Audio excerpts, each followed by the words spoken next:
السلام علیکم۔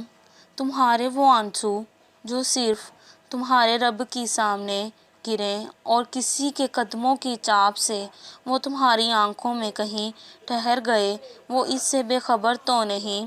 ہاں، تم بے بس ہو، نہیں لڑ سکتے نصیب سے، تو کیا ہوا، یہ دعائیں تو لڑ سکتی ہیں نا؟ کیوں سوچ لیا وہ چھوڑ دے گا تمہیں یوں تڑپتے ہوئے، وہ جس نے ہر بار گرنے پر تھام لیا تمہیں؟ تمہارا راتوں میں اٹھنا اور اسے منانا وہ بھولا تو نہیں ہے؟ حقیقت ہے یہ کہ ہم انسان ہی اپنی ذات پر ظلم کرتے ہیں، اور ان غلطیوں کے بعد جو ظلم ہم خود پر کرتے ہیں وہ یہ ہے کہ ہم خود کو معاف نہیں کرتے۔ ان غلطیوں کے پچھتاوے میں غرق ہو کر ان غلطیوں کا مقصد بھول جاتے ہیں کہ وہ ہمیں کچھ سکھانے کے لیے تھیں۔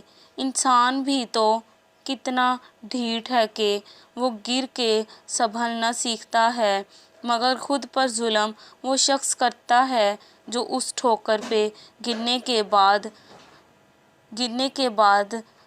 کو ہی اپنا مقدر سمجھ کر خود کو اسی مقام پر چھوڑ دیتا ہے اور بھول جاتا ہے کہ یہ ٹھوکر اس کے سنبھلنے کے لیے تھی۔